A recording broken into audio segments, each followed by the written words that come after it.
What is more important than a wrestler's finisher?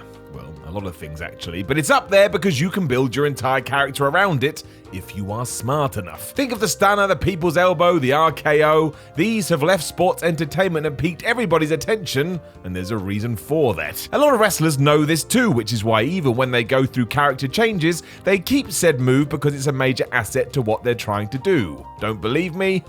Well then. I'm Simon What Culture. Please hit that subscribe button. This is 10 WWE finishes left over from old gimmicks. Number 10, the Pedigree. Have you ever wondered why Triple H, the King of Kings, the game, the cerebral assassin, has a finisher named the Pedigree? Doesn't really fit in, does it? And that's because these two things were never synced up. Long before he was obsessed with sledgehammers, those three H's meant something, which was Hunter Hearst Helmsley. He was a Greenwich blue blood and a posh asshole, hence that name. It was a direct reference to his privileged upbringing. When Trips decided he wanted to take a step up, though, he ditched this, but what he did not was the Pedigree. It was unlike anything else anyone was doing, which was also key to getting popular, and the original name kinda just stuck. There was no way he would have called it that otherwise.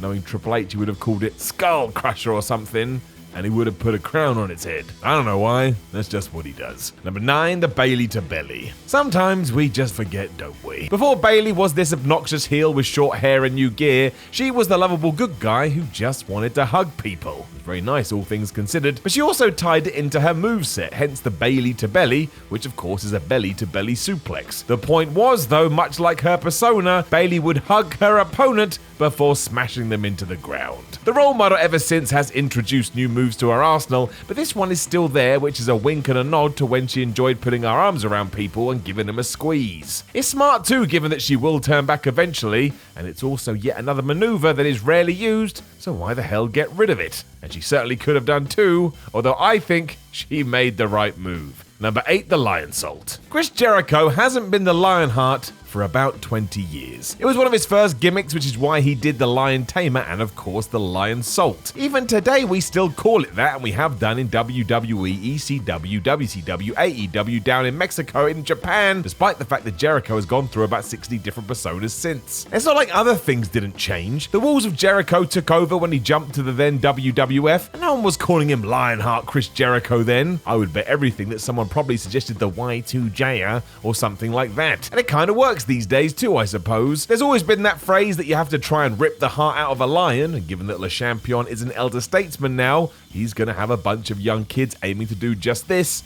which is exactly what Jericho was trying to do when he broke in using this name.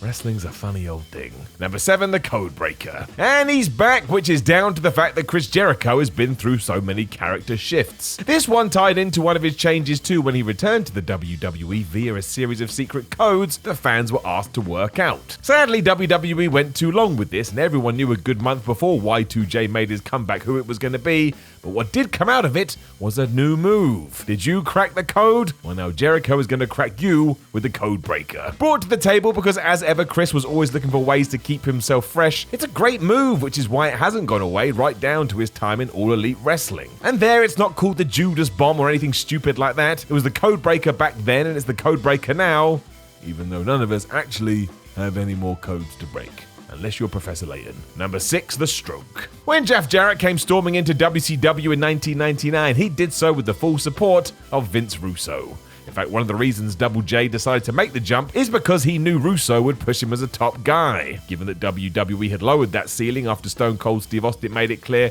he didn't want to work with Jarrett, it probably sounded like the grass was much greener. Debuting after a guitar shot to the head, because what else would he do? The next move he busted out was his finisher. Jeff had gone for the fall forward face buster and dubbed it the Stroke.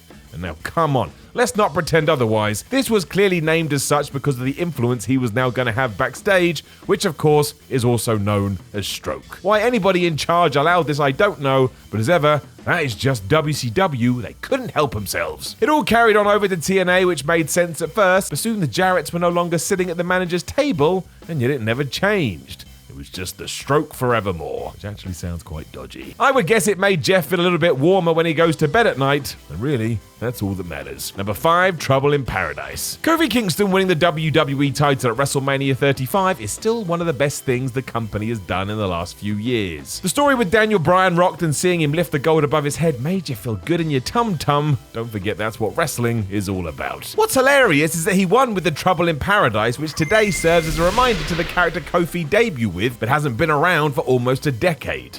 In many ways, that was quite fitting, I suppose. And it's also hilarious that WWE debuted Kingston as a fake Jamaican man. That was the reason for the name too. Jamaica is paradise. So when a dude from there kicks you in the head, you're in trouble. I love wrestling. If you've never seen it too, definitely go and watch the sheer lack of effort WWE put into getting rid of his accent. He just gets called out by Triple H, and that was that. For old school fans like myself, however, when he did win the big one on the grandest stage of them all, it was almost like a coming of age for the gimmick and for Kofi himself. Few people deserved it more. It was great. Number 4, the Rocker Dropper. You know what annoys me? When tag teams break up and somebody goes, I wonder who's going to be the next Marty Jannetty. You mother Hubbard. Jannetty didn't hit the heights of Shawn Michaels because he wasn't talented. It's because he ran into some serious personal issues that kind of derailed his career. Without those, I think it would be very different. Why do you think WWE kept bringing him back? Before all this went down, there was the issue that Marty kept the theme music and long after the fact, even tried to make the new Rockers with Leif Cassidy. And you never do that. As soon as you put the word new in front of a tag team, they're already dead. It's not fair. Along with this, he did keep doing the Rocker Dropper, which just tied him into his previous persona even more. It was like WWE wouldn't let him get away from it. It got even worse when Jannetty was forced to pay $500,000 and the WWE $10 million after prelim wrestler Charles Austin sued the company after that finishing move went very wrong. Now that was horrendous given that Austin was left paralyzed, and it just flagged up that we should have left this in the past and move forward. I'm not sure we ever actually did. Number 3, the Panama Sunrise. Adam Cole is a damn wrestling hero. Easily one of NXT's best talents and someone that would shine on Raw or SmackDown if given a proper chance. This is nothing new because before he was signed, Cole was doing it on the indie scene week in, week out. And during that time too, a trait of his was to attach his personality to his signature moves. This is why he had the last shot, or kneeing someone right in the face, and the Panama Sunrise, also known as the Canadian Destroyer. The thing is, the latter was a reference to the time he was the Panama City Playboy. I don't know about you, but he has come a long way since then, as Adam now leads the Undisputed Era to new glories. I don't really see him as a playboy, which, by the way, is defined by Google as a wealthy man who spends his time enjoying himself, especially one who behaves irresponsibly or has many casual sexual relationships. Nope. This one isn't a big deal, as it still sounds cool, and that's half the fun. And also, let's face it, when Chad Gable got moved to the main roster, he became Shorty G, so if this is all Adam Cole has to deal with, my word, what a relief it actually is. Number 2, Sister Abigail. An obvious one this, but I never said each one was going to shock you, and let's face it, Bray Wyatt's whole character seems to be his internal struggle to get over his past issues, all of which do seem to be controlled by the mysterious Sister Abigail. Still, when The Fiend did make his debut at SummerSlam 2019, he hit Finn Balor with the move that has this name, and it did feel a bit like business as usual, or a deliberate attempt to connect the dots to what had come prior. I suppose the shame with that is that the Eater of Worlds have been treated so badly by WWE, Wyatt needed a fresh start, and while we were close to this was the one factor which broke it up. And it's not like it doesn't work as a finisher, it does. On top of that too, how you just changed the name I don't know, but it's very clearly a holdover from an older gimmick. And if you want to question why we introduced the Mandible Claw and then still did this, well, I don't know what to tell you. I really don't. But given Bray chainsawed the head of a cardboard cutout of his old self, maybe it is time to just let it go.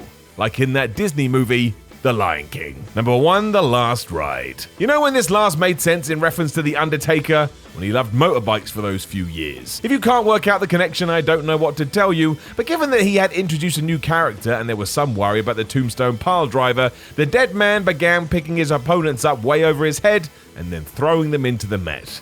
It looked good. Fast forward to WrestleMania 20 though, and the dead man was back, but the last ride was still there. It wasn't used half as much as the Tombstone also returned, but when that didn't work, it was the high journey for you. And look, if you really want some justification for this, he's the Undertaker, he buries people, aka he's given you your last ride. If you go through many of his post-2004 victories too, they came with this massive powerbomb. And maybe the real problem was the tombstone is so good that anything else was never going to come close. And it didn't.